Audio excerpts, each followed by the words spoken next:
customize.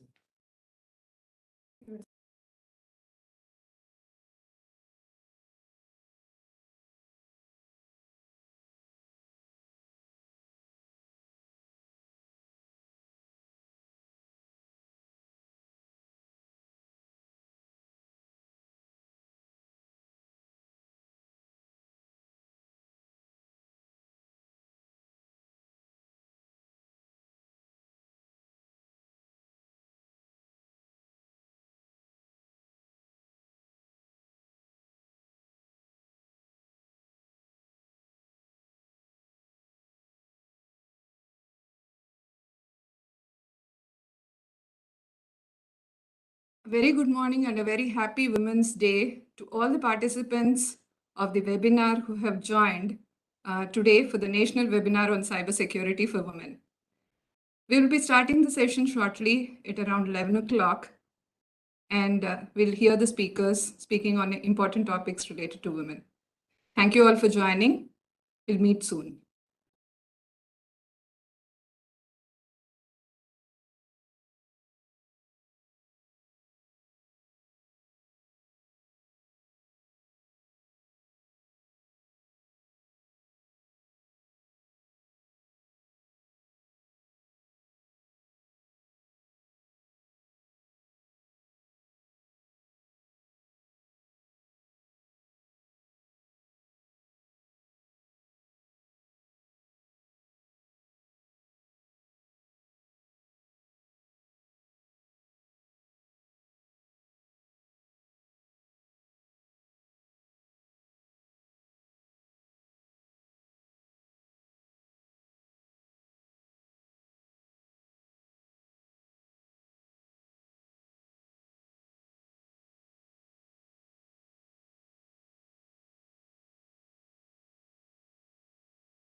We'll start off the session shortly.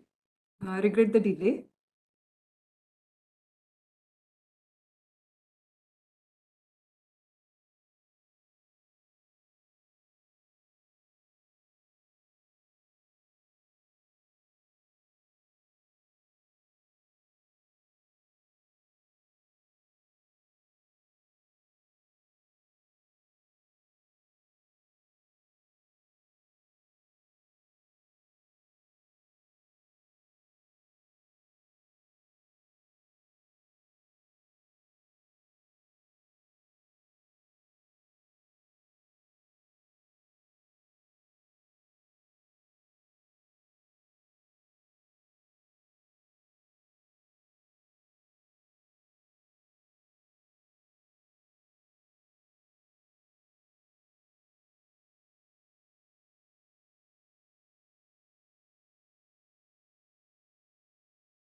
A very good morning and a warm welcome to all the guests, officials, speakers, participants of the National Webinar on Cybersecurity for Women. ISEA take this opportunity to wish everyone a very happy International Women's Day. Information Security Education and Awareness, ISEA, is an initiative by MITI, Government of India, that aims to spread mass awareness on cybersecurity targeted towards students, women, police, and other user segments, with SIDAC Hyderabad as a coordination agency for National Awareness Program. It takes the privilege of organizing this webinar on the occasion of International Women's Day and welcomes one and all participating in this online webinar. The International Women's Day on the 8th of March every year celebrates the efforts and contributions of the women across the globe in different walks of life. It helps spread awareness on the need and the right of women for equality and safe environment. The theme of this year's International Day is Break the Bias, which aims to make an appeal to the women to defy inequalities or bias and overcome challenges. Cyber threats and cyber crimes against women in the current digital world pose a challenge for security of the women. Necessary knowledge about these online threats and possible challenges and information on the ways to effectively handle these dangers is necessary for all the women. Today's webinar on cybersecurity for women on this special occasion aims to impart necessary guidelines and the cybersecurity related aspects, especially for the women. We sincerely hope that the seminar will benefit the women in understanding the subject and gain useful information and security tips. A hearty welcome to all, one and all, once again. I now take the opportunity to welcome our guest speakers. A special and a warm welcome to Dr. Valli Kumari Vatsavai, Professor, Andhra University, who's the speaker in this session. Dr. Debra Haldar, Professor, United School of Law, Professor, Parul Institute of Law, and Dr. Anant Prabhu Gurupur, Professor in Computer Science Engineering, Sahyadri College of Engineering and Management. Thank you, Madam and Sir, for sparing the time for us on this occasion and for sparing the time for giving your valuable inputs to all the members present for the webinar today. Thank you once again. Now, moving on to our first session on cyber threats and security measures for women in digital world, I would like to take the privilege of introducing the guest speaker of this particular topic, Dr. Valli Kumari Vatsavai. Dr. Valli Kumari holds a PhD degree in Computer Science and Systems Engineering with specialization in network security. She has received a gold medal for the best research. She researches on the topic of data analytics, data security, privacy, and threat intelligence. She is currently working as a professor at Andhra University with over 26 years of experience in teaching and research. She is the principal co-investigator of Cybersecurity and Data Analytics Center, sponsored by ISEA project, Mighty Government of India. As former Vice Chairperson of AP State Council for Higher Education, her commendable achievements were automation of all the state CET examinations and development of software for start of new colleges, new courses, and collection of asset data of colleges in the state, data analysis, and decision making. She was the founder vice chair of IEEE Vizag Bay subsection, founder HOD of CSE Department of AU College of Engineering for Women, and a member of several committees of AP and Orissa governments. She has published over 150 papers in reputed journals and conferences and has guided several PhD students. Thank you, Madam, for your presence and your session today. May I request you to kindly deliver the talk on women and privacy in the digital world?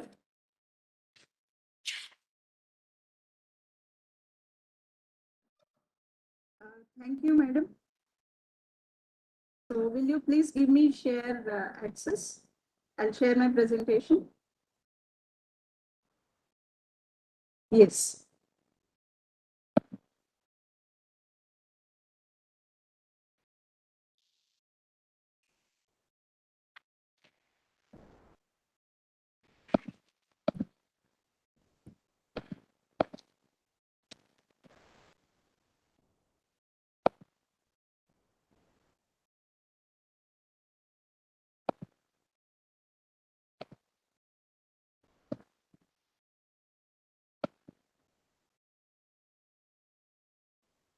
Can you see this? Yes, ma'am, we can see the slides. Thank you.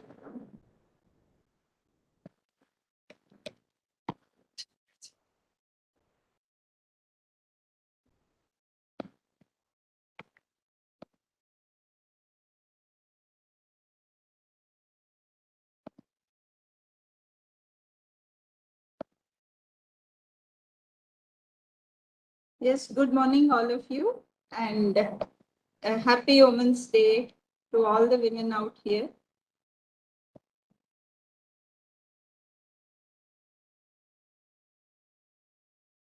So let me quickly go through the cybersecurity and privacy aspects.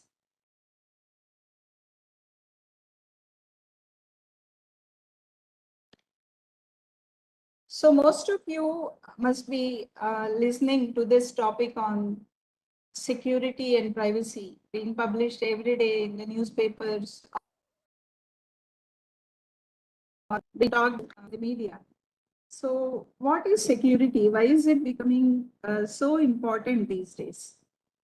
So let us quickly go through a few slides now so that you'll better comprehend the intricacies of security as prevalent in today's world. Security is all about when you get into the internet world, when you open a browser, or when you open a WhatsApp, or when you get into an application like Facebook, how secure your content is, how secure your identity is, and how much sensitive information about yourself you are knowingly or unknowingly sharing with someone who is totally unknown to you. Just imagine you're in a movie hall and somebody is sitting beside you, and if they ask you for your phone number, if they ask you your address, if they ask you information about your children or about your family members, will you be revealing all that? No.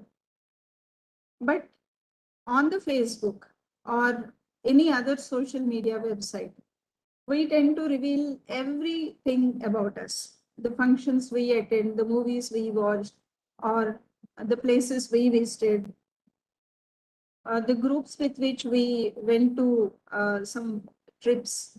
So everything is out there, and we are sharing that information to totally unknown people.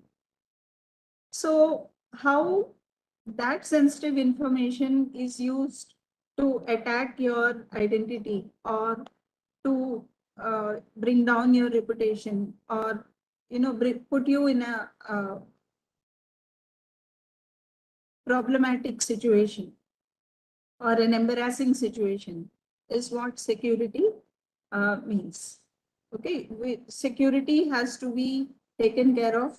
Security has to be provided by the organizations, and we as individuals, we have to preserve our security and preserve our privacy.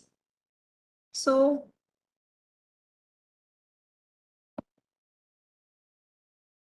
Facebook, whenever you post some data, make sure your photographs are not very clear.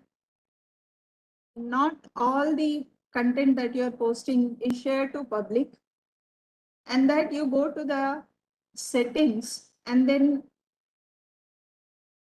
confine your posts, confine what all information you're posting on the media to be available only to that group of individuals whom you intend to share that information with. Similarly, WhatsApp, you go to the profile settings and then see who can see your photograph, and also who can know your status, whether you're still online or so how do you want others to know whether you are online or not? So based on that, you have to perform the settings. Well, why all this has to be done? So there are a lot of attacks happening on individuals as well as organizations. So we'll talk about a few attacks that are happening on the individuals today. We have what are called as social engineering attacks. So what are social engineering attacks? So it's like some person makes a phone call to you, or some person sends you a mail, or some person sends you an SMS. Now, when you click on a link in that SMS or download some attachment which has come to you through email, or how do you trust the message that is sent to you in WhatsApp, and how quickly you're forwarding it to several others? Okay, so all these things, they are relevant to social engineering attacks, and we'll go through a couple of them today. Social engineering attacks can be done through an email, or can be done through an SMS, or can be done through a phone call. right? So if some message comes to you through an email, that link or that particular attachment that comes to you through email can collect a lot of information about your computer, the operating system you're using, whether the system is up to date or not. So lots of such information is actually carried away by the programs that get installed through those attachments or through those links. So it is always possible for someone outside to know about your latitude, longitude, about your geographical location, where you are, right? Similarly, whenever you connect to a Wi-Fi which is coming for free, so it may be possible that an attacker or a third party, a fraudulent person, has set up that Wi-Fi network and has provided you that network for free. And that network may look very genuine when you try to connect to it, but it will not have any password. So you can freely connect to it. And then whatever communication you make, whatever, say if you're logging into an email, then the passwords may be revealed to the third parties. So any data that you send across through that free Wi-Fi network, it is likely that if that is a fake Wi-Fi network, it is likely that the information that you send will directly go to the attacker through that router. You must also have encountered some voice-based, uh, attacks. Or in other words, you must have got a phone call most of the times asking you for some sensitive information. That is called as phishing. It is something like phishing through voice calls. Okay. So it's like they're catching fish. Okay.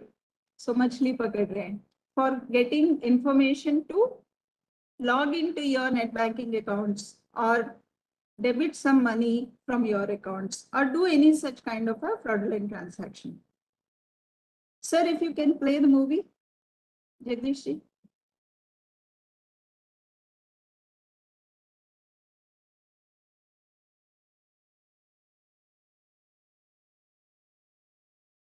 Okay. So here I have a short clipping. So here someone has made a phone call to a gentleman and asked for some information like CVV number, date of birth, and then they send a code to the phone and then know about that sensitive information, and then they withdraw money from that debit card without his knowledge. So it looks like a genuine call. Okay, you think the bank people or the concerned people have called you, but in reality, so they are fraudulent people. They make phone calls just as though they are genuine people. So this is called as phishing attack. So many of you must have encountered them, right? So recently, there were some phone calls from Airtel regarding KYC. So these attacks happened last week. So it was again like they made a phone call and they asked people to install some applications which are screen recording applications. And then they said, if you're not doing that, okay, your SMS, your SIM card will be blocked and you'll not be getting any SMSs. So this happened just last week. And the news was in the media, and a couple of known people also were targets of this attack. And once they installed that screen recording application, okay, so the attacker or the fraudulent person on the other side had access to that screen. Now he was asked to pay some 5 rupees from his SBI account to the concerned account to check the authenticity. So now when you open your application and then click on those keys, so he would know your, uh, login and password. So based on that, he would go ahead and then withdraw the money by installing those applications in their own mobile phones, right? So we have to be very careful whenever we get phone calls from unknown people. So never ever a bank would ask for some sensitive information like your date of birth and all that stuff, your OTPs and all that stuff. Similarly, the phone service providers, okay, like Airtel or Jio or BSNL, those people never call you for sensitive information. Whenever you're suspicious about such things, it's better you go to the vendor Shopee or go to the concerned bank and provide the data yourself. So these are all called as phishing attacks. What you have seen just now is a phishing attack, which meant phishing through voice call. All phishing attacks are called as social engineering attacks. Normally, these are done to gain information like passwords, account numbers, credit or debit card numbers, pins. Okay, and they gain money out of all this data.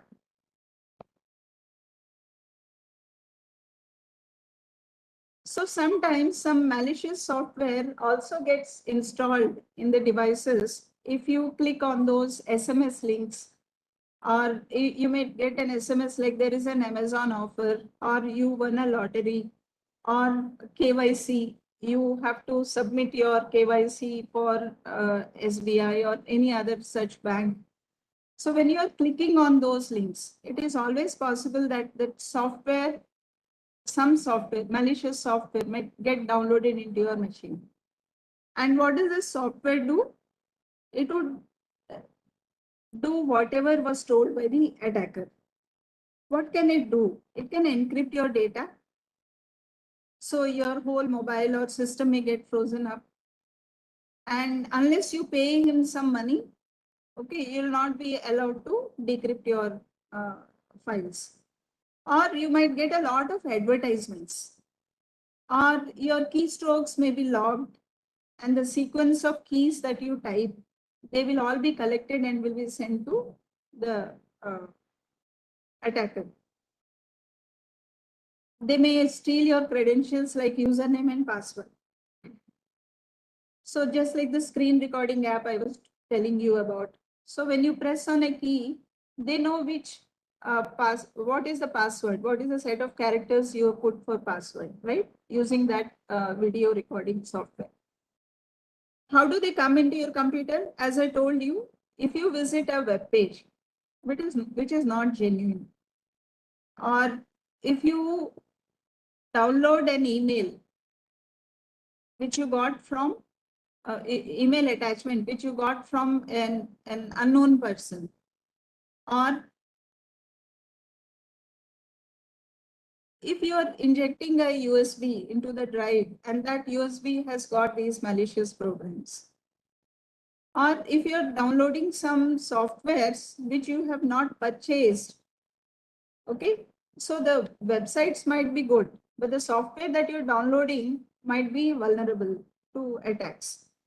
So cracked versions of softwares, normally Windows and such operating systems, we don't buy licenses. Many people don't buy licenses.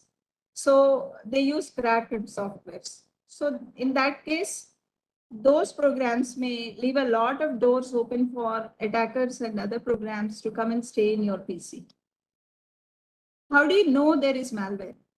So if there is increased CPU usage, so if you're running a program, it is very slow. And sometimes the system gets hanged up. And even if you're trying to click on the mouse, or there is no response from the system, or the response is too slow, or sometimes there are some strange icons appearing on the desktop, or sometimes some files which you're totally unaware of. They appear in the folders with, all junk names. So sometimes the files could be encrypted or some files getting deleted. So what are all these malwares? They're given some names. So they're called as virus or worm or Trojan or ransomware or spyware or adware, botnet, keyloggers. Many of you must have heard about viruses. So viruses are nothing but programs, software programs, which infect all your files. Okay, so they attach themselves to the files. So what does that mean? That means some program gets attached to the regular files. Worms, trojans, ransomwares, all these are like through internet. If you're visiting wrong websites or if you're clicking on some links, these programs may get installed in your machine and they don't go until you pay the ransom, or they keep carrying away data from your system through the back doors. If your operating system is not up to date, or if your software is not up to date, those vulnerabilities are used by these programs. Spywares are like another set of programs which carry data or which they keep observing silently on what you're doing. So it could be like some voice recording or whatever text you type, all sorts of communications that you are performing may be spied upon. Adwares are programs which pop up a lot of advertisements. Similarly, botnets are used for attacking the systems. Keyloggers are used for knowing important information like passwords and such sensitive data. For example, there is a software called as WannaCry, which was very popular a few years ago. Till now, even now, a few systems keep getting infected. So if a system is infected by such ransomware, you get a screen like this. All of you can notice this. And there is something written at the bottom. It says, send $300 worth of Bitcoin to this address. And the address, look, you cannot trace it out to the individual. You need some highly sophisticated technology and experts and maybe police involved to track upon them. But even then, it is very difficult task. Right? So this is how a frozen screen looks like when some files are files in the system are encrypted using WannaCry ransomware, which is a malware. So how do you avoid such things? So when you consider a recent, survey report, so there are 623.3 million attacks globally of this WannaCry ransomware, and so there is over 100% increase in 2020 and 3 times the attacks seen in 2019. So considering last 3 years, attacks like this have increased 3 times. Now you can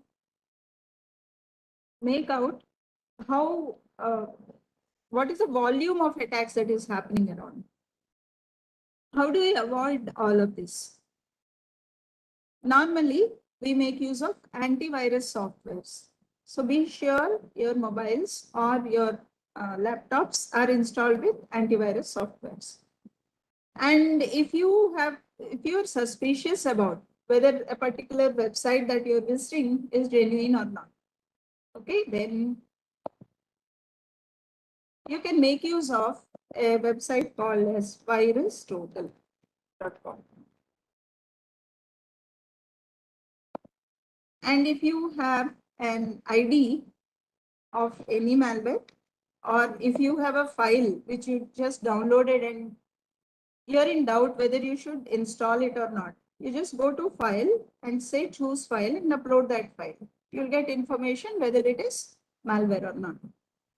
Similarly, if you have a URL, like I'm saying google.com,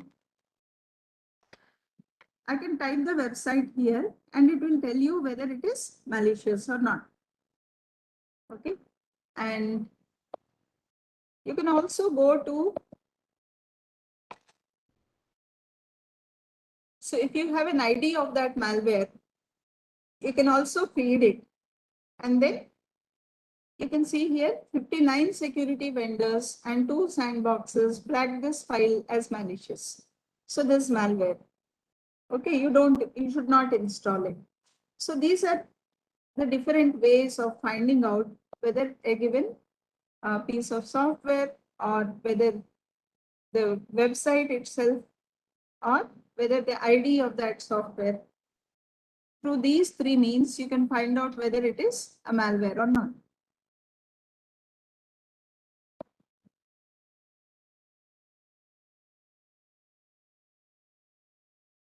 Now, let us go through a couple of events that have happened. So there was an email scam a few years ago, which was popular. It's called Netflix email scam. So what happened then? Hackers have targeted more than 110 million Netflix subscribers with an email scam and are said to have succeeded in stealing people's credit card details to a certain extent. The online streaming company, which was enlightened on this issue by MailGuard, an email security firm, said that it is contacting the impacted customers to warn them about the ongoing fraud. This was a news item that appeared a few years ago. What is all this about? So people have got an email as though it has appeared from Netflix, and they were asked to click on a link, and a form showed up, and there they were asked to feed some credit card details. Just imagine, even if 1% of the people who got this email have provided their credit card details, thinking that the other side is Netflix, they would have ended up sharing their sensitive data with with an attacker or an organization which is not Netflix at all.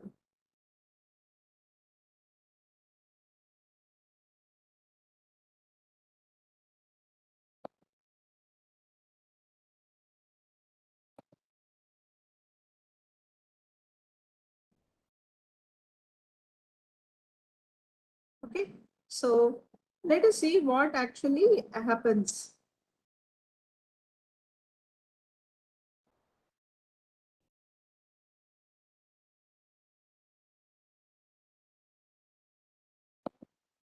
So you might have got a lot of emails which are genuine, which are not genuine, right? So you have to be careful whenever you receive some email which is fake. Okay, so never ever click on an email whose origin or whose source you're totally unaware of. And one way of checking whether a given mail is genuine or not is go to the email and go to the 3 dots. Hope you can see this.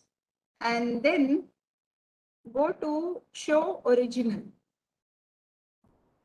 And then go to this sender policy framework. So this test, if it is passed, if Google says this mail has passed this test, okay, you can trust that mail. So this is one way of checking whether a mail is genuine or not. Okay. So there are a lot of messages that we keep getting. There are a lot of messages like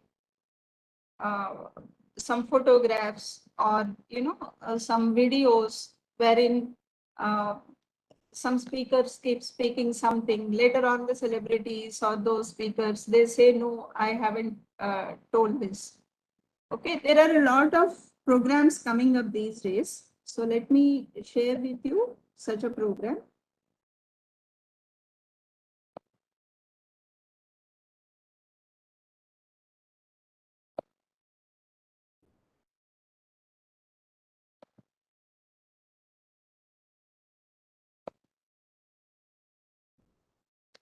So hope you can see the screen, all of you. Yeah. So this is an artificial intelligence program wherein people can actually deepfake any video and then record it. Say, for example, I have calibrated this, and you know Steve Jobs.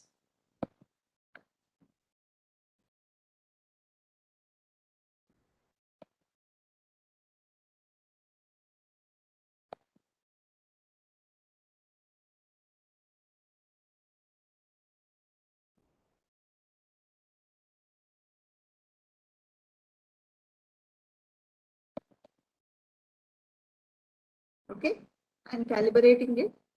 So now when I'm speaking, okay, so you can see that the image, the video is so generated, right? So now I'm changing the photograph. Okay, I'm calibrating it, and you can see, right? So these things can be recorded, right? I can tell and all that, right? You can make people talk, move the head and all that stuff, right? So there are a lot of programs like this coming up. And just imagine if you're forwarding all the messages, videos that you're getting, now you know you shouldn't do that, right? Let us come back to that.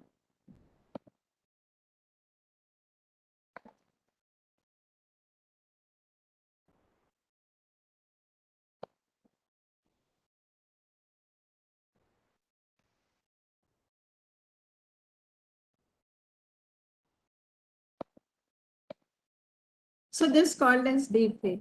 So never ever delete any video that comes to you or any message that comes to you, because it can be from a wrong source and maybe fake. Similarly, if you click on some link,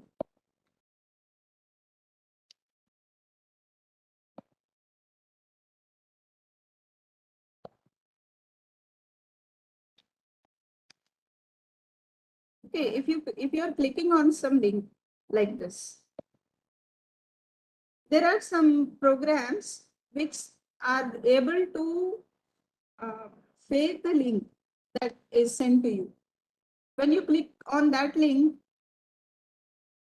the other side will know what kind of operating system or Android version that your machine is installed with, and the latitude, longitude, and all that stuff. Okay, so there are a lot of websites, lot of services which does this. And there is something called as Google Dorking, wherein people can feed certain refined queries, unlike original queries that original searches we do in Google, to get more information about you, more details about your organization. There is a tool called as Cissp data, through which people can know what camera you are using for the photograph that you posted somewhere. Okay, what camera you're using, what latitude, longitude, and lot of information from that photograph. Similarly, Google actually helps the fraudsters to know a lot of dumps, or if your home cameras or office cameras, they're not having some passwords properly set, and if they're connected to internet with default passwords, people can actually make out and they can view whatever is fed to the camera. Okay.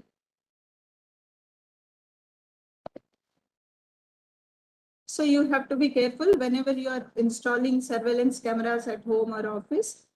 Please ask the vendors to set the passwords in a correct manner and not to use default passwords.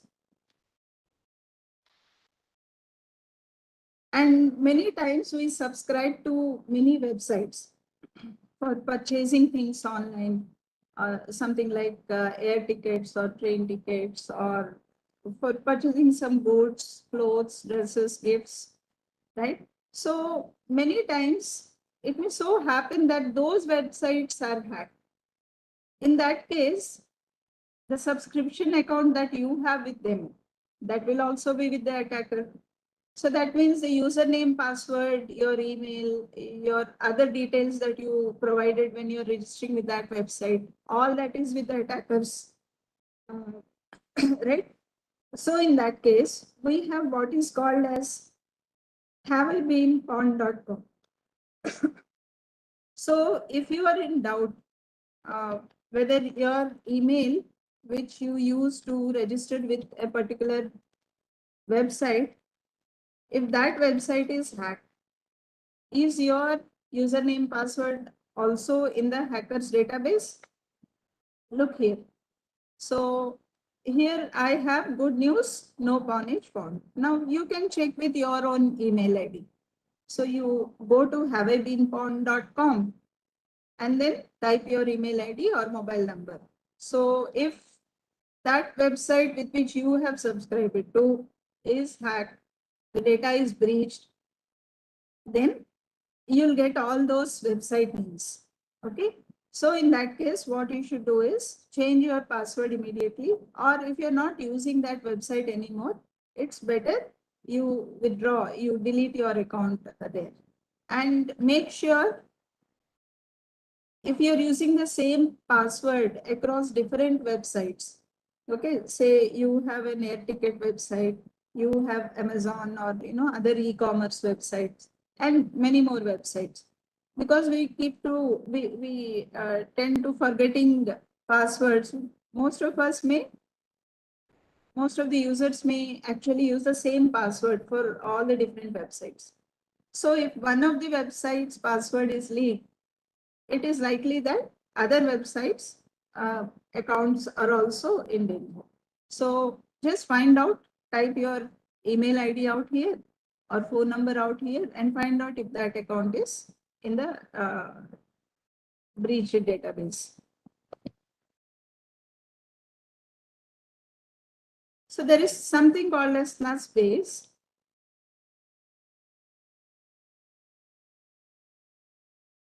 Okay, like Google, there is something called as database breach search engine. So people can go there and then find out the hacked data. Like we find out information from Google by typing username, a particular person's name, or some shop. The same way, people can find out data about the database breaches here. So it is so easy for the attackers to know this information and target people. Many of us keep getting this kind of SMS. Your KYC has been updated. Click on this link, you'll get some cash back. Okay. So here it is very easy to send these SMSs. So it's called phishing through SMS or smishing, right? Similarly, QR codes. Sometimes QR codes lead to wrong portals. So you have to be careful, because it's very easy to even spoof the SMSs. So there are a lot of websites. I'm just showing you a sample. So through this, people can send SMSs. Now, if you have an SMS and a link is out there, it may be regarding Facebook, can be regarding Amazon, or could be some banking related, link. Now, as you can see here, this website is an exact replica, a clone of Facebook page. Now, without looking at the link out here, we may quickly type our email and password. So what happens in that case? Okay, you have to be careful. You have to look at the link. Why would Facebook people host their website with other website name, right? And you don't have a lock symbol here. So just make sure that you see a lock symbol in the URL box, and then you see HTTPS, and then the actual website name out here. So unless you find them, never ever type your passwords. So it can be your own school or college or company's page, or it can be a banking page, right? So make sure you're clear about the page that you are visiting to. So let me show you one example. We have a small demonstration which we show it to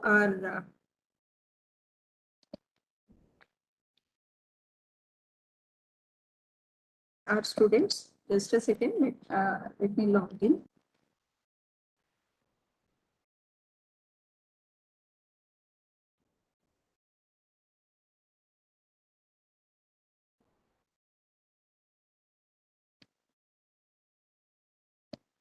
So we use this for demonstration to our students. So I thought I'll use the same thing for you too.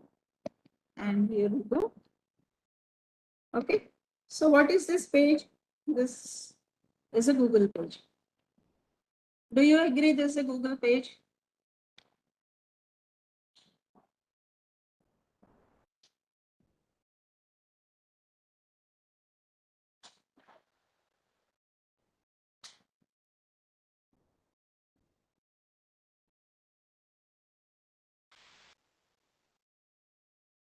How many of you agree this is a Google page? No, because I told you look for the log symbol, look for the appropriate mail ID, right? Look for HTTPS. All those are not there. What will happen if you click on search link? So I have something like CVV March 8 at gmail.com. Say if I have this username, and if I'm typing the password as 1, 2, 3, 4, 5, 6, 7, 8, 9, and then click on sign in.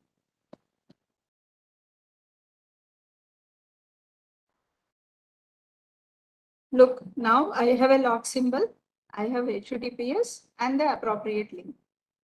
Okay. But what happened here? So the earlier thing was a fake page, I mean a cloned page. It was a fake link. Now when I clicked on it, I got that cloned page, and I have fed the username and password. And now after taking the username and password, it has forwarded me to the actual Google page. Got it? Now, what is happening in this behind? So just see. So email march08@gmail.com and password is all this. So this has gone to the attacker's server. Okay. So this is a small education demo that we gave to our students. So I thought I would show it to you too. So this is how, if you type your credentials in cloned pages like this with wrong URLs, it is likely that you're sharing the password with somebody. And how to avoid this? Say by chance you did this, see that you always set up a two-factor authentication. Whenever you log in on a different machine, you should get an OTP to your mobile. So not just password, but the next level of protection will be OTP through mobile phone. So somebody, even if he is able to grab your password, will not be able to know or log into your account.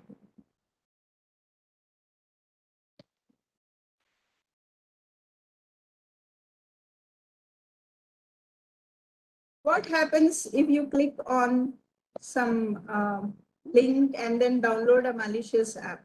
So I have a small, again, education purpose demo, wherein if you click on an SMS link and if you install an application.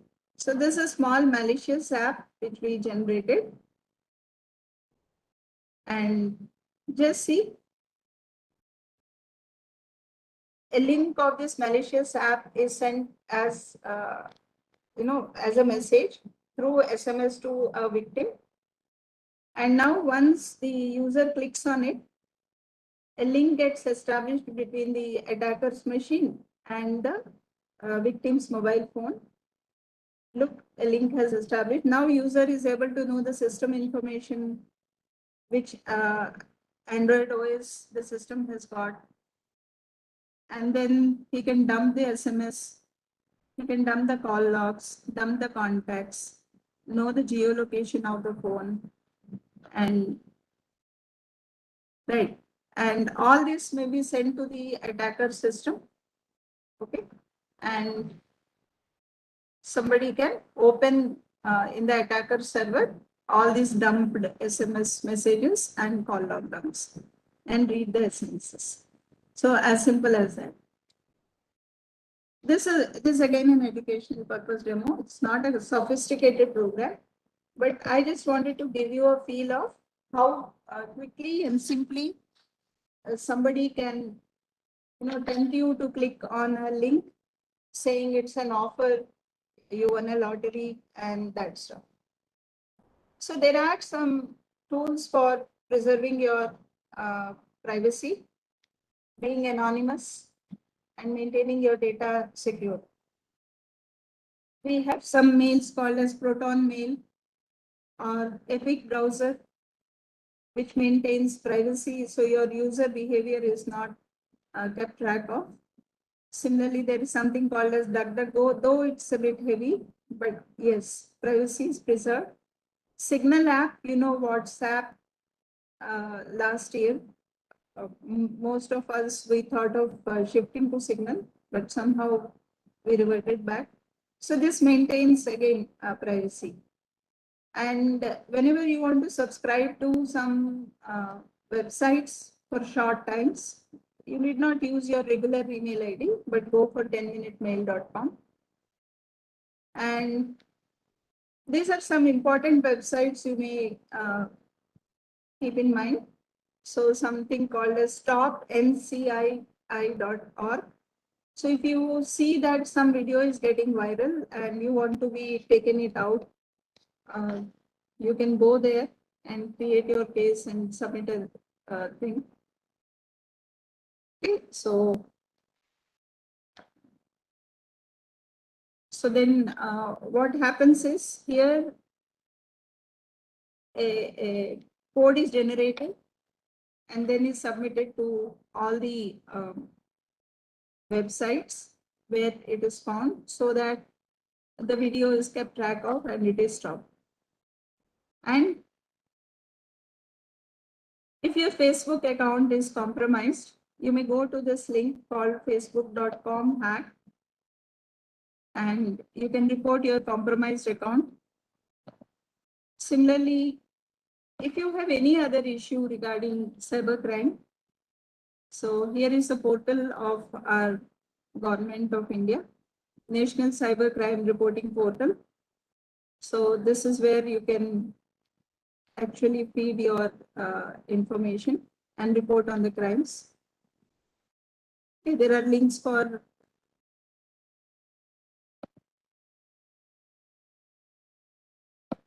consumer helpline as well.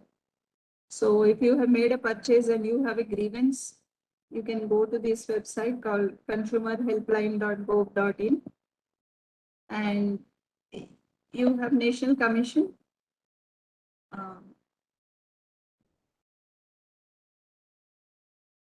Here NCW for women. So this is where you can again register any complaints that you have got. So this is some support which Government of India is offering. And be sure to install antivirus softwares. And whenever you're working with some bank related portals or any financial information, make sure, so be careful about suspicious looking pop-ups that appear during your browsing session. So it may be a kind of malware. Always ensure that you keep your PIN, password, and credit or debit card number, CVV, private. Okay, never type them somewhere. And always check for a secure payment gateway. So look for HTTPS before making any online payments to ensure safety. And never share copies of passbook or checkbooks, bank statements, KYC documents with strangers. Right? So because all the information is contained therein.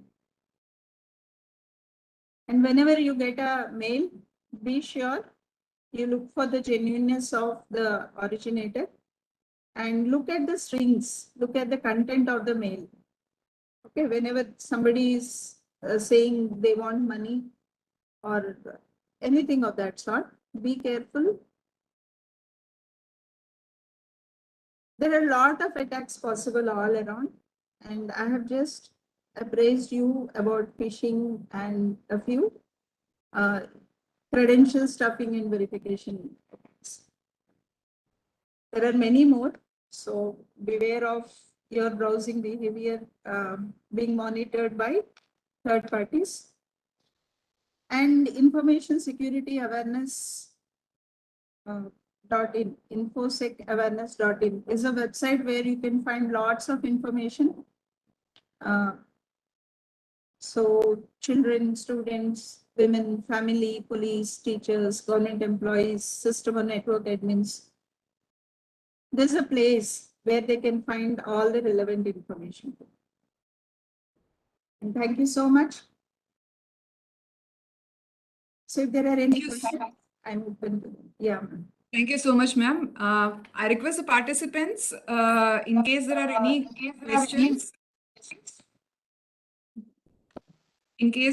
questions, you can type it out in the chat box so that the same can be replied by madam accordingly.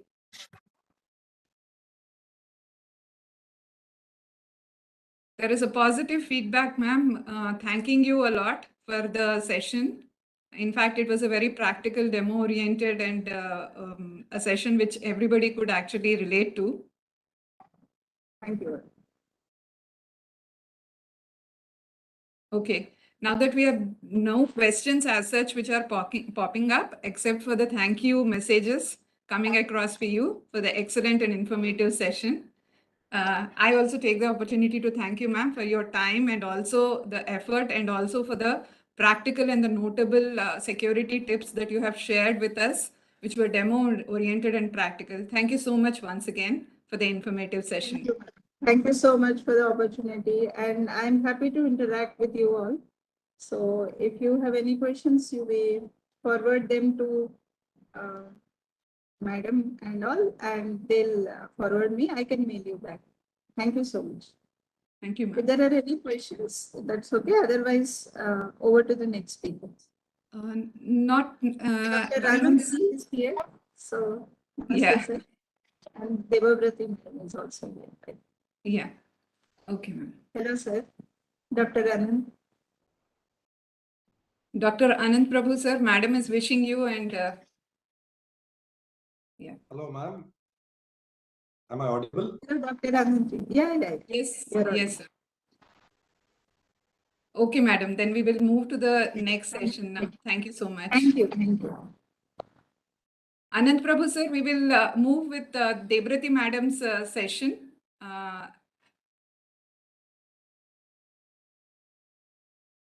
We shall move to the next session now, which will be by Dr. Debra Haldar.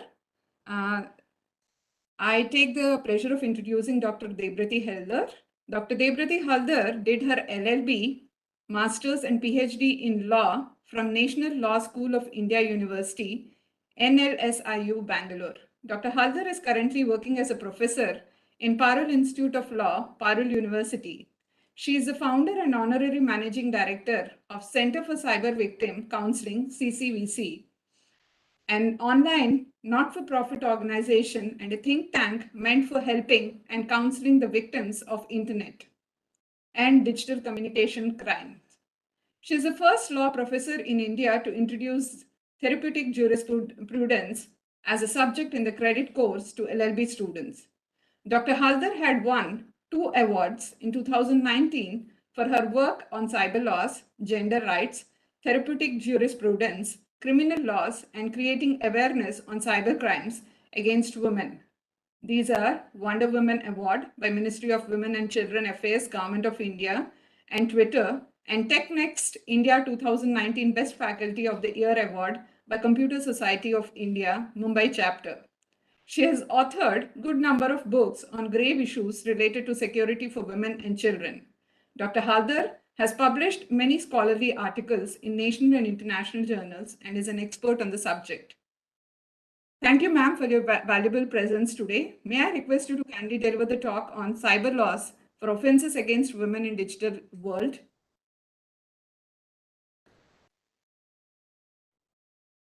Debra, madam?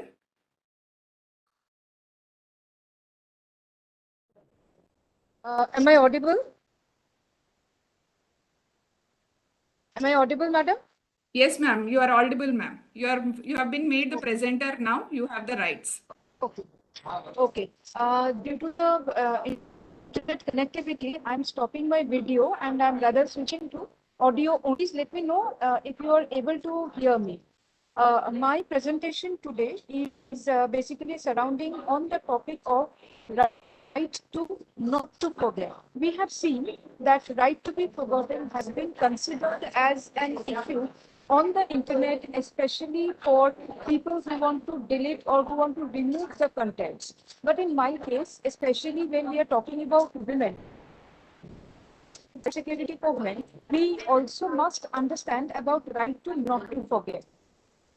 On the cyber, I have seen as a cybercrime victim counselor and also as a law teacher, as a lawyer, I have seen that most of the women fail to get justice, mainly because they may not have proper evidences.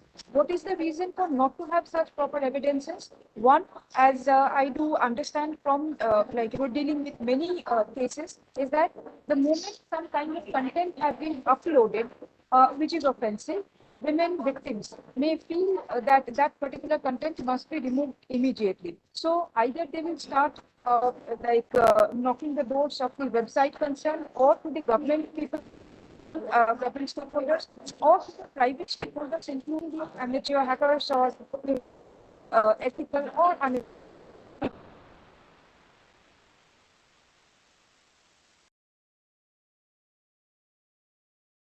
Remove your account. I'm sorry for the background loud noise. I cannot help it here. So, am I audible? Yes, madam, you're audible, Am I- but I think there are certain breaks actually. I'll try my level best to be as much loud as possible so that everyone can hear. Now, Okay, ma'am. when we are getting to see that there are what you call necessity for evidences, and when is it necessary? For example, we have got, when you see Information Technology Act,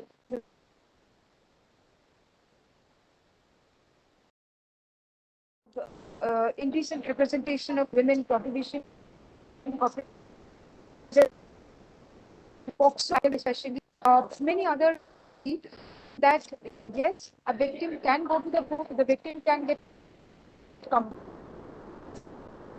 also can get punished, which can go up to 7 years, or even in such cases, in certain cases, it can go to lifetime imprisonment for sorts of offensive videos, for example, sexual exploitation to the extent of like rape videos, etc., that are shown. Now, in all such cases, we do get to see that women may not be able to get justice. Why? Because they do not preserve the evidences. And here I bring this understanding of right not to be forgotten. Now, when we say about important, that's a positive aspect. That means the websites are liable to remove the context. And our laws, especially information technology and the IE 21, both these actually say that yes, websites are liable to remove the context once the websites have been contacted and the websites have been told that these are offensive as per our laws. But this does not mean that the entire evidence is vanished. Why?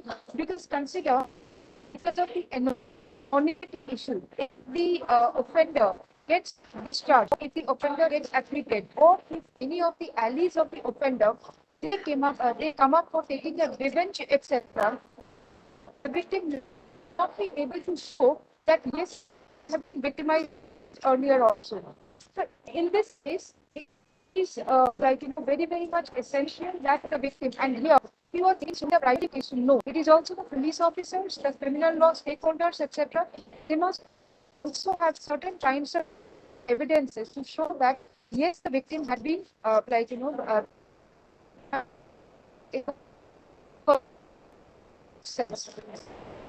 such case, I very much advocate for the preserving of the evidence. That you can actually take a screenshot or you can take the URL with you and keep it until and unless the case is resolved. But I would rather prefer that it is not only the victim, because when we are talking about criminal justice system, when we are talking about restitution of justice, cyber crime, victimization, etc., especially for women, we do understand that emotional intelligence also works through a lot of issues, especially when the woman wants to take revenge, cannot take the decision that what to do with such kinds of things, or the woman gets angry, or the family members, etc., of the woman gets angry. So in such cases, such kinds of things must be dealt with in a very proper manner and in a very secure manner, where we do get to see that this evidence must be protected and secure. So when we're talking about evidences, I'm sorry for the noise, what you're getting to hear. So when we're talking about the evidences, what we specifically mean is that those evidences which have been certified. So here we have to see section 65B of the Indian Evidence Act, which also goes to a large extent to actually verify and also make the evidences to be acceptable and admissible in the courts of law. So such evidences, because when we are looking into preserving of the evidences, especially for cyber crimes against women, we are also getting to see there are some middle parties. Say, for example, on which database that particular evidence is going to be secured, who are the stakeholders who are going to look after these evidences. All these things need to be seen. In all such cases, we have to see that such kinds of evidences are preserved, so that when the courts are looking into these evidences for the second time offenders, or for example for the second offences, these evidences can come up to help the woman to get justice, and not only get justice but also to get compensation in a better way, and to prove that the woman was not at fault, offender, or it was somebody else who had played with such evidences. I know that time is running out, but I would like to conclude it here by stating that women actually have a right, because today is International Women's Day.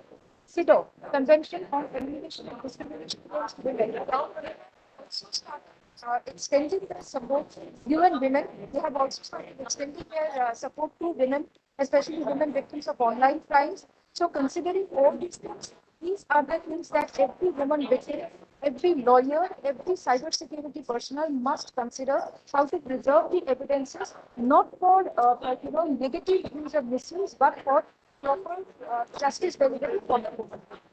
Thank you so much for giving me this opportunity and also accommodating me in this August gathering. Thank you. Thank you, madam, for your presence in the time. I'm really sorry to all the express my, sorry to all the participants who were not able to hear madam clearly speak. We will try to arrange another session by the madam in another occasion, so that you will be able to hear her on her inputs related to expert inputs related to the criminal aspects and how to deal with it related to the cyber crimes which happen in this online world. With this, and thanking Dr. Debrati madam, we will move on to our next session by Dr. Anant Prabhu, which will be on cybersecurity as career option for women, opportunities and challenges. Firstly, let me take the pleasure and privilege of introducing our speaker. Dr. Anant Prabhu Gurupur is a cybersecurity expert. He serves as a professor and principal investigator at Digital Forensics and Cybersecurity Center of Excellence at Sahyadri College of Engineering and Management. He is a director of SurePass. He is a postdoctoral doctoral fellow, computer science and technology. He has conducted over 2,500 workshops, authored many books like Little Black Book for Parents, for Teachers, Students, I Own Mom's Ferrari, Cyber Safe Girl, The Text Message That Killed Me, etc. He has published 3 patents and has over 25 papers published in international journals.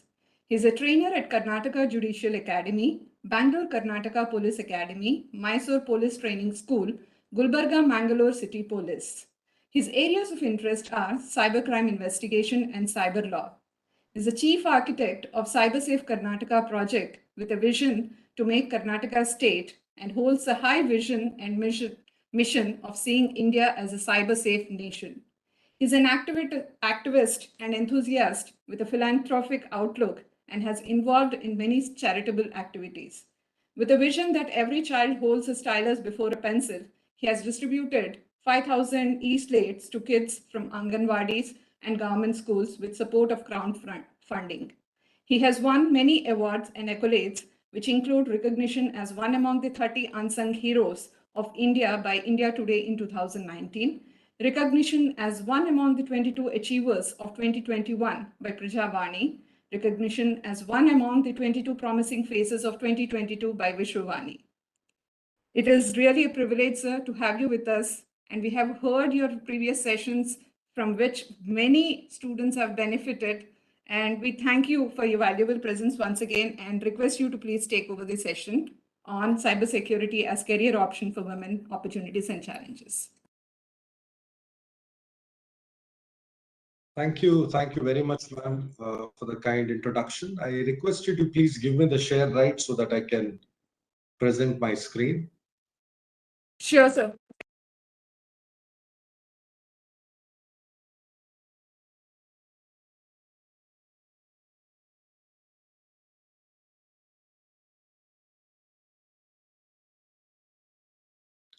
Thank you.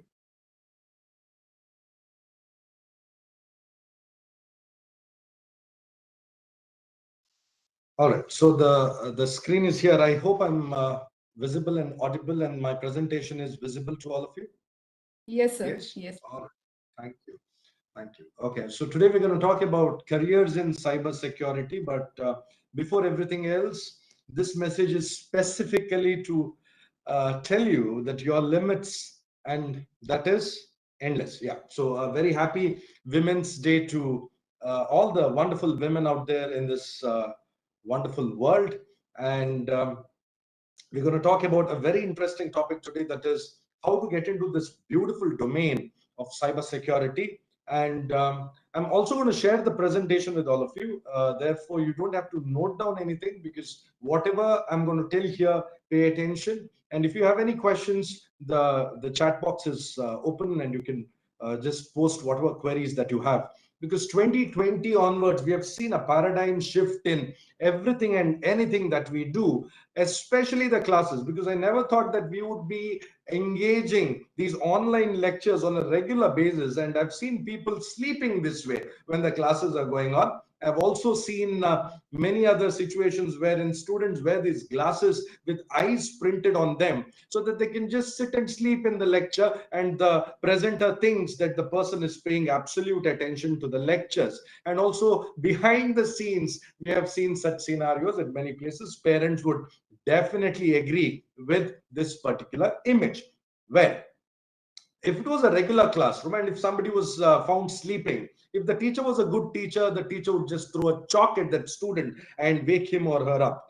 But if the teacher was a very good teacher, then probably he or she would throw a duster at that particular student. But you can't do all these things in an online lecture. Therefore, Zoom came out with this wonderful feature called as attendee attention tracking, which would track your retina All right, so it would track your retina and find out if you're actually looking at the screen or looking elsewhere. Also, it would tell the presenter whether the participants are using any background apps or background games or whatever it is in the process of listening to the lecture, because we have seen many of them attending lectures not because they want to gain some knowledge because of these lectures, but they want the certificate because the certificates are made mandatory by their institutions, or they have this weird habit of collecting a lot of certificates and telling that I have attended thousands of seminars and such.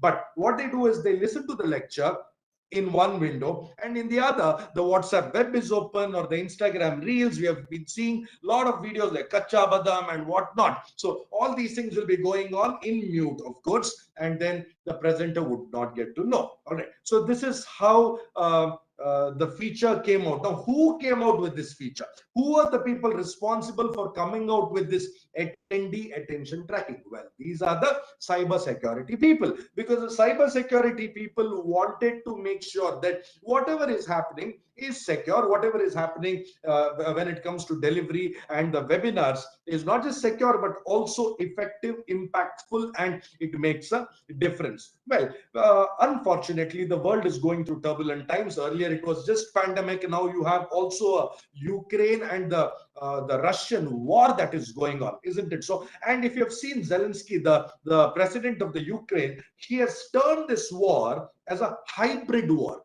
All right, it's not just a regular war like a World War I, II. No, this is a hybrid war. Now, when we talk about hybrid, it is because it's a combination of weapons and technology. Because you have seen that in the last 1 month, Russia has defaced a lot of websites, the Ukrainian websites, using cyber warfare, because there are people in the Russian army who are these cyber experts. All right, and it's my privilege to also mention that our nation, India, also has its own team of cyber experts. Therefore, if people are interested to join the defense forces, because the future wars are not going to be where you take the gun and you go to the battlefield. No, you're just going to sit somewhere remotely and you're going to wipe off a lot many things. And if you have seen this, that the US recently, it went through a very bad phase wherein the attackers shut down the entire gas pipelines, all right, and they asked for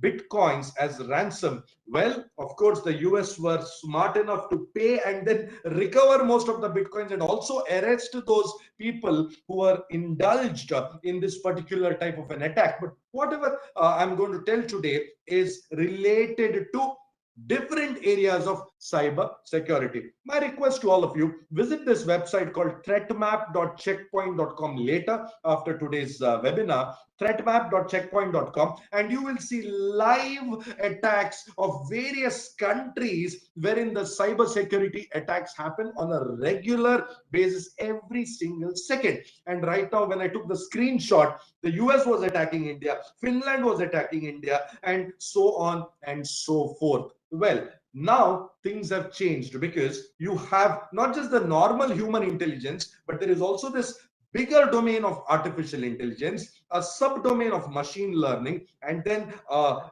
very specific called the deep learning. Now you're using all these three things in cybersecurity to make it even more impactful. Now my question for the audience is, who is this person standing over there and what is he standing next to? Let me see who's going to answer this. The right answer would definitely get a prize from me later on. Who is the person there and what is it that he's standing with? I'm waiting for the answers in the chat box. All right, so CEO of Google, Pichai Sundar. All right, okay. And what is it that he's standing next to? What is a huge pipe kind of a thing? What is it? Anyone? Okay, so Deepika is telling Sundar Pichai. Good, you're right. He is Sundar Pichai. But okay, I'm not getting the answer. What exactly is he standing next to? Well, that is a quantum computer. I repeat, it's a quantum computer. Yes, Ambika, Sony, you're right. It is quantum computer. And look at this. Google has announced that the quantum computer that it has is 100 million times faster than any classical computer in its lab. My goodness. So you can just imagine, every day they produce 2.5 exabytes of data, and that's equivalent to content on 5 million laptops. All right. So this is the level, and they have kept this in minus 460 Fahrenheit, because currently the quantum computers, you just can't keep it in your room. Now, what I'm trying to tell is quantum computing is the future, and quantum computing with the cyber security is going to be a game changer. And all these days we are all used to a lot of digital devices around us. So you can see even that floor mopping robot is there, Alexa is there, your Dyson air purifiers are there. Everything is smart device, isn't it so? And the number of globally connected devices have increased exponentially, and in order to secure them, what we do is we put antivirus, isn't it so? Now, when it comes to antivirus or any apps, there are three types of apps. One is free, one is paid, one is freemium. Freemium in the sense free initially, and then if you want some other features or extra add-ons, you have to pay. Now, recently many of them installed this antivirus, all right, from Google Play Store. So this was a very popular antivirus. So antivirus super cleaner, many of them downloaded without knowing this very innocent looking antivirus was actually a shark bot. Now, if you ask me, Anand, which is one of the most dangerous malware that you have come across in your career of cybersecurity? Well, it is this shark bot. You know why? Please, number one, if you have installed this antivirus anywhere, my dear friends, please uninstall it immediately. Okay, so this number one. Okay, number two, this shark bot is one antivirus pretending to be an antivirus, but basically, you know what is it? It's a malware. And you know what does it do? It directly communicates with your bank, okay, and it transfers the money, and if there is any OTP or anything, it automatically adds, it fills the form, it does everything. You don't have to do anything. And when you look at your bank account, your account balance would be zero or negative. All right, so be careful, my dear friends. This shark bot recently discovered, of course, in November people knew that this is there, but then just 2 days back they have come out with white papers regarding this. We have to be very, very careful. So it's going to wipe off, I repeat, it's going to wipe off all the money that's there in your bank account. So which is the world's largest, third largest economy? Anyone? Third largest economy. Number one is the US, number two is China, number three, which one? Which is the world's third largest economy? Anyone? Nobody knows. Okay, all right. So the world's third largest economy was US, second China, third is cybercrime, which is 6 trillion US dollar a year. 6 trillion. All right, and we have already spoken for the last 5 minutes. So $50 million on cybercrime attacks have happened globally, and that is because all of us have this very weird preconceived notion that nothing bad is going to happen to me. It may happen to somebody else, it may happen to my neighbors, it may happen to anybody, not with me. So my guru Sanjay Sahai sir rightly says hacking is the new normal, and that is why we need people, good people, extraordinary people in the area of cybersecurity. But before that, I request all of you to please visit ISCA website, InfoSec awareness website, download these wonderful informative posters and then forward it to your near and dear ones, so that they can not only stay safe during the pandemic, but also they can stay safe when it comes to cyber attacks. Now look at this. Okay, now there is Shravan here. Shravan is a good student of mine. Now if I ask Shravan, do you like Deepika or do you like Katrina? Shravan may not tell the answer to me. All right, but then Google already knows whom would you select if I give you a choice between these two, Katrina or Deepika. Now how is this possible? You can all visit this website called as Apply Magic Sauce. Now this Apply Magic Sauce is a tool which can predict what your preferences are or what would you choose. So this can predict. It's by the University of Cambridge. So it's a psychometric center. They have come out with that Apply Magic Sauce. So try it out. And this is how on YouTube it tells these are the videos that you may like, or when you go to Amazon it tells these are the products that you may be interested to buy. Now how do they know which are the products that you like, you don't like, and all that? based on your digital footprints, and you are leaving footprints wherever you go. You can go to this website called coveryourtracks.eff.org and find out how much of your digital footprints are online. Already the previous two speakers spoke a lot about all these things. So in 2021, in 1 minute, you can see the millions of data that is getting generated throughout worldwide.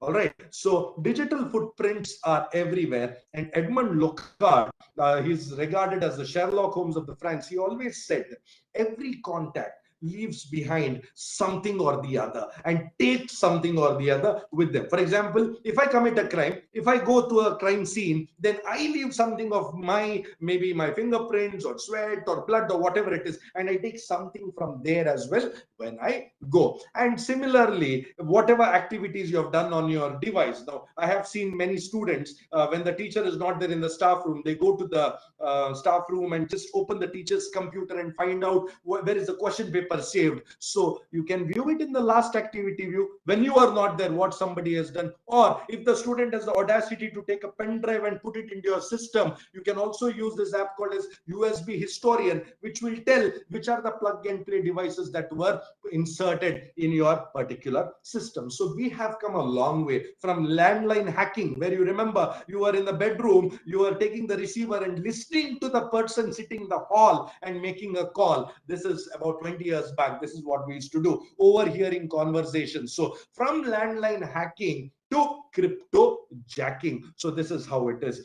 There is a website called as InsecCam Camera. You can just check InsecCam and you can see so many webcams worldwide. You can just view them. Why? They are not properly protected.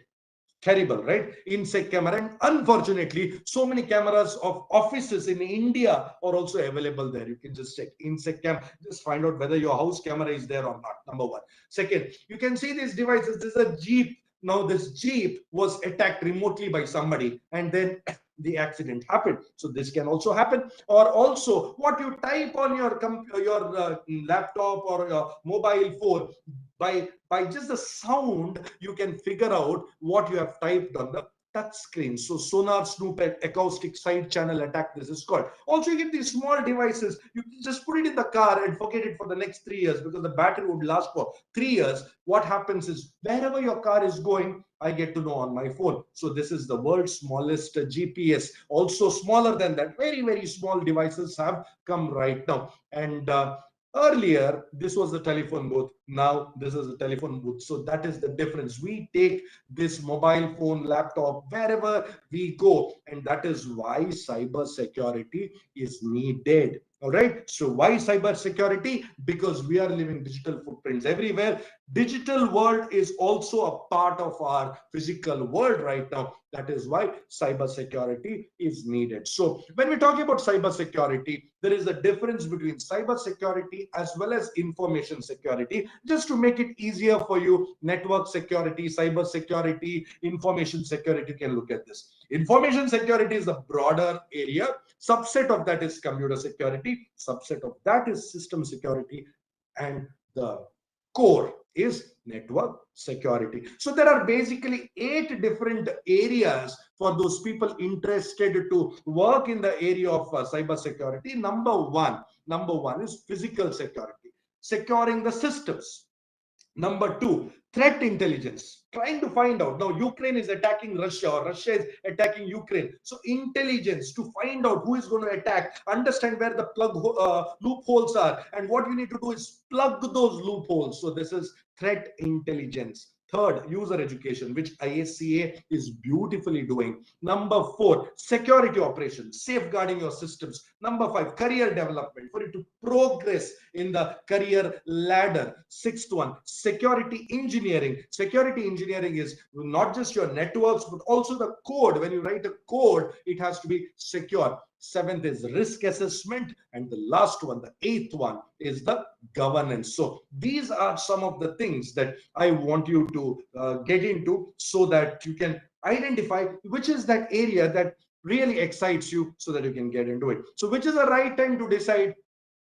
Right now. So there is no better time than right now to get into this field. I got into this field in the year 2007. All right. So it's been a long way now, but for all of you who are interested to get into this field of cybersecurity, this is the time, especially the students who are in class 12. You can take up this particular thing because you have all watched these wonderful web series, Jamtara, or movies like, Die Hard, Encrypted and all, where you are excited about the wonderful world of cybersecurity. Yes, you can get into that field. So the motivation for you, let me tell you, to get into this field, it should not be that if I am into cyber security, I will buy a BMW, I will have the best of the life and all that. Not at all, not at all. Okay, if this is your motivation, don't get into the field of cybersecurity. You should get into the field of cybersecurity because you love computers, you have the ability to solve problems, you have the interest in that area, and you want a career development. You want not just a salary, but also the emotional satisfaction and whatnot. So all these things are important. Then only you get into the field, not just for the money. Money would definitely come. All right. So if you're a very good cybersecurity person, then nothing like that. I'm going to also share how much money that these people are earning. So before that, ethical hacking skills are the skills that everybody should have, irrespective of any of the 8 domains that you're interested to get into. Okay, I spoke about the 8 domains, right? Whichever domain, ethical hacking. Now, when you talk about ethical hacking, what are those skills? Problem solving skills. Number 1, analytical thinking, critical thinking, and all these things. I'm going to leadership also, very important, or a data visualization and everything. So I'm going to give a prize now for anybody who can solve this very quickly. It's a problem solving question. See, there are 6 digits here, 381576. So the position of how many digits in the number will remain the same if the number is arranged in ascending order. Can anybody tell me? How many numbers are going to remain the same if this is arranged in ascending order? Now, you may be wondering why I'm asking this question. That's because problem solving skill is one of the most important skills if you want to get into. Okay, so Deepika Raghav is telling 2 numbers, 7 and 8. All right. Okay, what about others? Others are unable to solve. So difficult it is. Huh? Okay, so now the same thing. Okay, Vinay Kumar is telling 1. All right. So what if the numbers are arranged in descending order? How many numbers would remain the same if it's in descending order? So ascending order, you said 2, somebody said 1. Now Jivitesh is telling 1. All right. Anyways, without wasting time, see, this is the original number. If you're putting it in ascending order, only 1 number remains the same, that is 7. And if it is in the descending order, it's just 1 number, that is 5. All right. So simple question like this, how many triangles are there? And what 2 plus 11 is 1. Can anybody tell me how? Now this is a problem for all of you. 2 plus 11 is equal to 1. How is it possible? Anyone?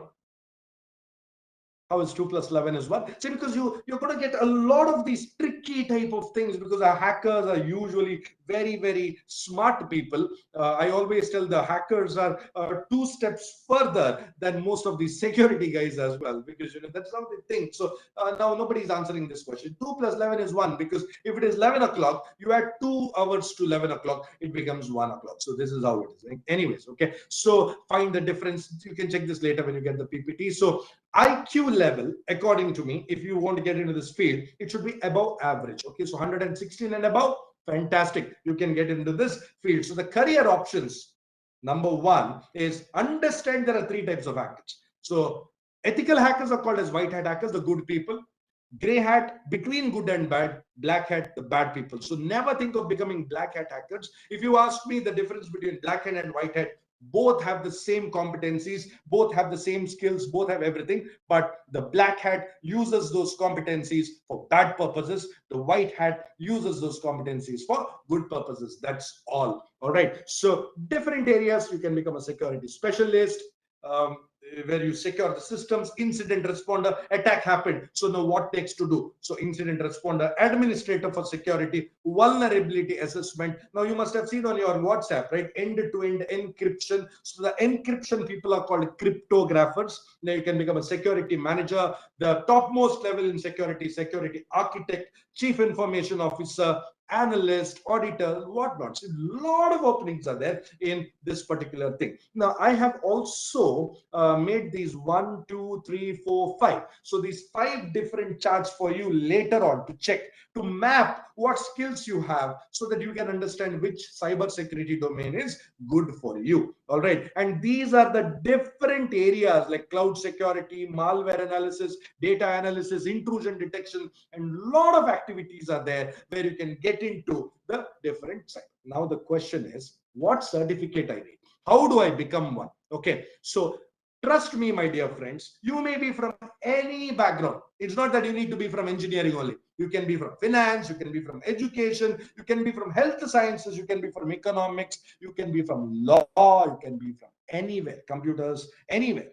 You can still get into this field of cyber security. So that is the beauty of this particular field, where anybody and everybody can get into. If you ask me what is the qualification of some of the best hackers in the world, I would say 10th standard. 10th standard, they don't have any qualification, 10th standard, but when it comes to these skills, they're exceptional. There are different courses: BTech, BCA, diploma in cyber laws, diploma in forensics, MTech, MBA. You have PhD. You also have postdoctoral fellow. So especially for students in +2, you have this particular path. Now, the college that I come from, Sayadri College, we have also started a new program now called BTech in BE in Computer Science and Engineering. All right, so at some places they call us BTech, but here we call it as BE. So BE in Computer Science and Engineering with cyber security as a specialization. So especially for those people after +2 considering which is the best course, please come for BE Computer Science with cyber security.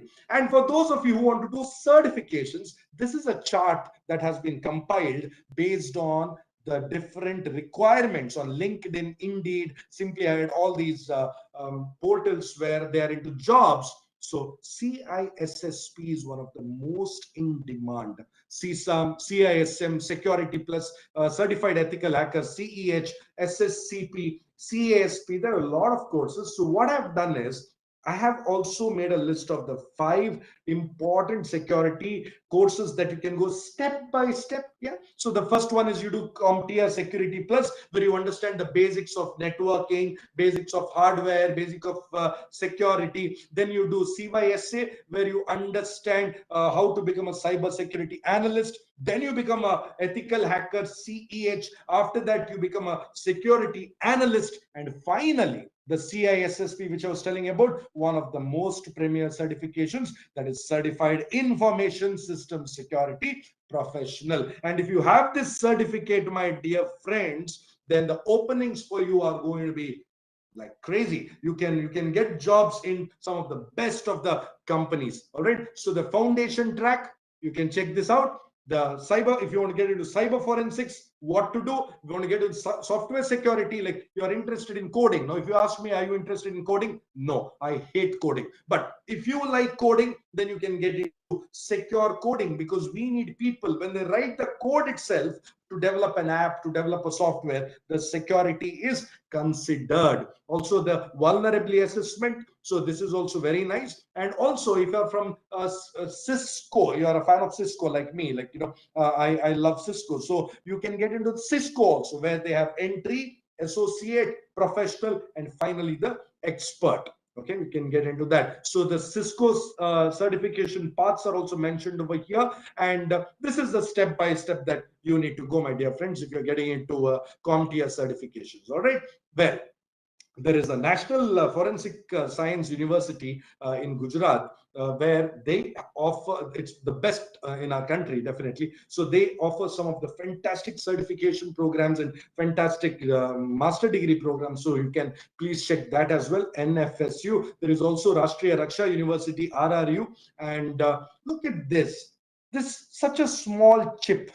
Yeah. So we call it as a trusted platform module, TPM, which is important if you are going to install Windows 11 in your system. So if you don't have this, then the Windows 11 will not function properly. Now, what trusted platform module? Now, this is a chip which is hardware-based secure processor. So now what is happening is security is not just with the software, even at the hardware level, they are incorporating that. All right. So for Hello Windows and all these features to work, when it comes to authentication, authorization, these chips, these secure crypto processors come into picture. So you have to enable the TPM 2.0 on your PC in order to use them. So now the question is, where can you work if you want to get into this field of cybersecurity? Anywhere, because cybersecurity is one particular domain which is important in any sector that you talk about, from banking to production to healthcare to consulting, anywhere. Cybersecurity openings are going to be there. Now the important question, because everybody in India especially, they ask this question, right? Kitna kamata hai tu, and all that. So so salary is also important, definitely, but then you can just see at the different levels how much money that you're going to earn. Number one is the companies that you're going to work with, Cisco being one of the best, Microsoft and all that. So on an average, this is the salary that a person in the US earns. You can just take half of that what somebody earns in India, right? So very good money. Even for that matter, police departments in a lot of states are hiring these cybersecurity consultants where they're paying the starting salary of 1 lakh rupees. Okay, so this is very nice. All you need to have is the certifications that I've already spoken about. You can just go and apply, and if you're good, you get selected as a consultant for the police, consultant for different departments of the government, and all that. So this is about cybersecurity. So number one, police departments, they hire. Number two, you can get into Indian engineering services. So similar to IAS, IPS, IRS, there is one exam called as Indian engineering services if you're an engineer, and you can also get into the security domain. My favorite, cyber law. If you're a lawyer, if you're pursuing law, then consider this option, because cyber law is one area which is fantastic. Not many cyber lawyers in our country right now, and we need cyber lawyers. And right now, the personal data protection bill is also going to come. It's going to be an act very soon. So for that, to understand that, we need techno legal people. All right. So data is going to be divided into three categories. So one is the general data, open for all, sensitive data, and critical data. So the way in which the data will be handled will change once this bill comes, because ma'am, in the earlier lecture, she was talking about, you enroll in a website, you trust that website, but that website gets hacked. And what do? And your data is leaked. So ma'am was also talking about have I been pawn.com. Now, all those things is where the data, the category, how it has to be stored, and everything comes into picture. And especially for the ones, the little hackers here, then you can think of these operating systems like Cubes OS, Tails, Black Arc, and all them, which really the ethical hackers sit and work on. And this particular one slide is all about the best of the tools that you need in order to perform any cyber forensics. All right. So Celebrite being one of the best in the world, and FTK, Access Triage. So you can just have a check later on, because I'm just given 30 minutes for the entire presentation. So trying to cover as much as possible. And I request all of you to please visit cybersafegirl.com. All right, cybersafegirl.com, and enroll for the online free course. So there's a free course, you can just enroll and download the book. Book is available in Gujarati, Kannada, and English, very soon in Telugu as well. Jagdish ji is working on it very hard. So you have to download these books, read them, forward them, go through the course, because awareness is the key. And the new helpline number now for cyber security, cybercrime in India is 1930. Earlier it was 155260. Now it is 1930. So I request all of you to please store this number on your in your phone and also in your head, so that at any point in time you become a victim, or you know somebody who has fallen prey to cybercrime, 1930 will come handy. Or cybercrime.gov.in. I has already spoken about that. All right. So there. I end my presentation. So if you have any questions, you're most welcome to shoot. So this is my contact details. I don't take calls. So anything on WhatsApp, most welcome. Email or Facebook. You can follow my page for regular updates on cybersecurity and digital forensics. Anyways, I thank the ISCA for giving me an opportunity once again. A very happy Women's Day to all of you. So if you have any questions, we'll take. Thank you. Jai Hind. If you like the session, please comment Jai Hind in the comment section. Yeah, thank you. Thank you, sir. Thank you so much for the motivating, enthusiastic, and completely involving talk. It was really a valuable session. And thank you for your valuable inputs on the current cyber threat scenario and the excellent talk on the educational and the career opportunities available currently. I'm sure all the participants have greatly benefited from your valuable lecture and inputs. And any questions from the participants, I request them to please post it on their chat box so that sir can answer the same.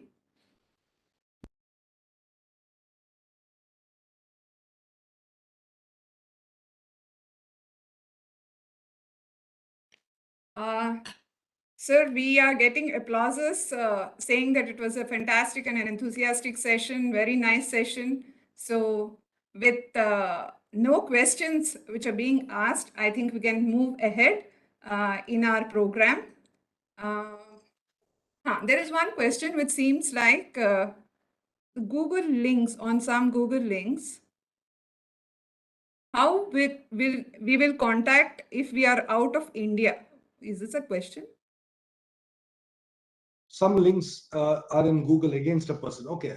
So in that case, number one, you can check out who the administrator of the website is, and you can send a request. And if they don't remove it, then what you have to do is there is something called DMCA, okay, Digital Millennia Copyright Act. So it's a US DMCA, but you can visit their website DMCA and put a request there, takedown request, we call that. Immediately will be removed. So you put a DMCA request. In that there are again free requests, paid requests, and all that. So you can see which you can afford, and accordingly you can just take it off.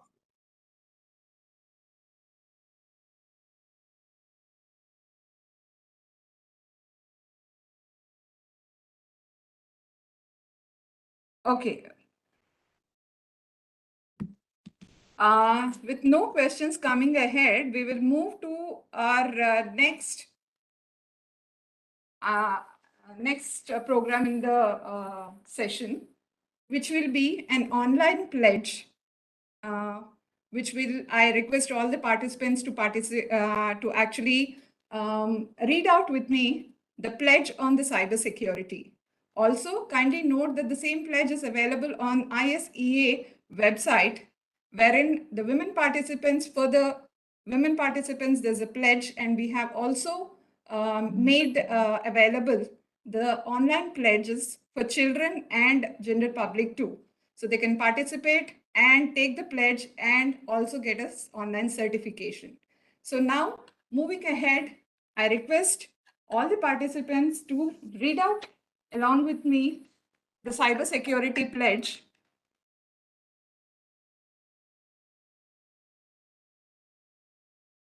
For women. Cybersecurity pledge for women. I pledge to strive towards nurturing and strengthening the talents and rights of every woman in every sphere. I will take steps and necessary efforts for encouraging, empowering, and enabling women to accomplish a more fulfilling, safe, equality-based environment.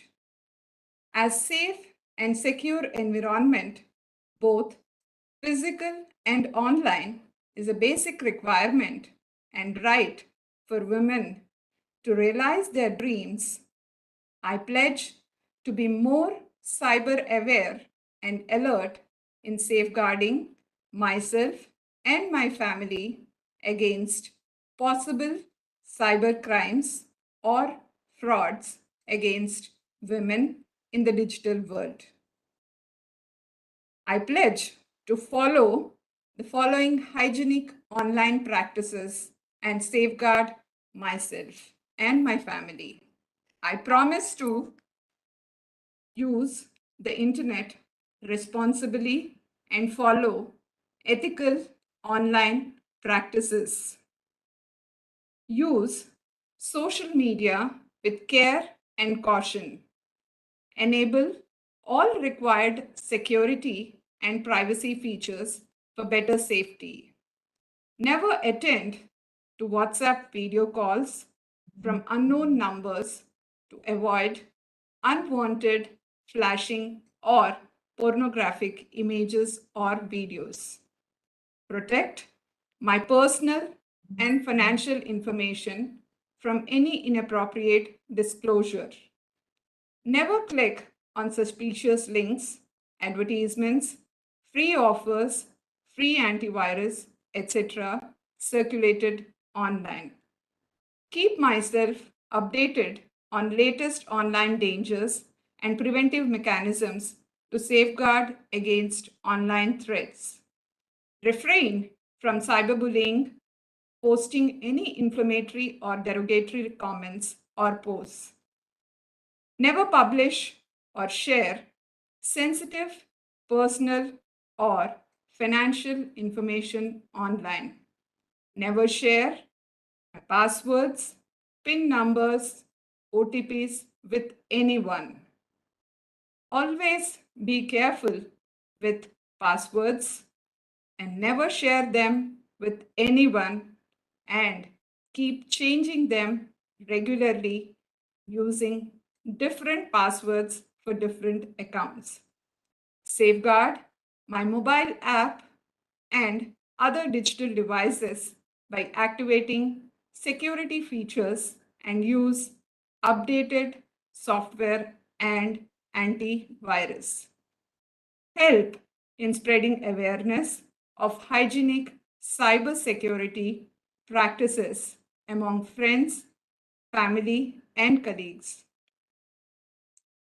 I join the cybersecurity bandwagon across the country and commit to being safe online and keeping others safe online. Thank you.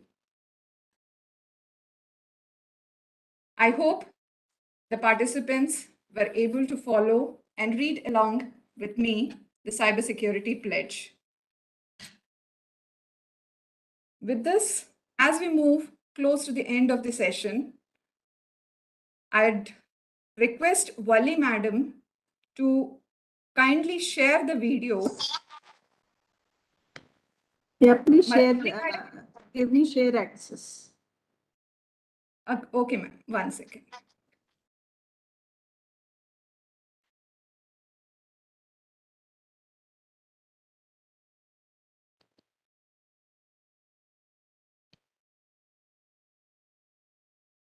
Madam, the access is shared. Yes, yes. You would like to give an introduction about the video? Yes, ma'am. Yes, ma'am. Yeah. I request Wali Madam to kindly release the special edition of the newsletter, which has been prepared on behalf of ICIA and Women's Day on the topic of digital detox.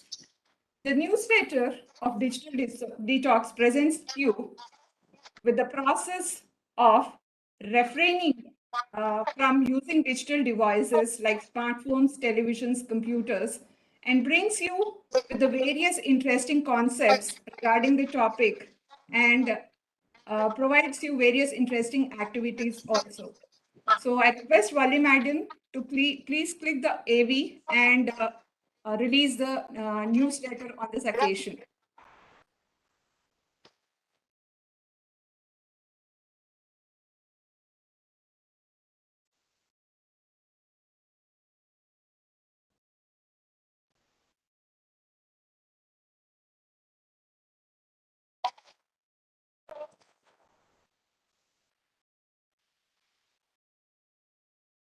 This edition of newsletter of Digital Detox is a special edition of ICIA, which presents you a compilation of valuable information on relevance and importance of digital detox, causes, dangers, and symptoms of digital intoxication.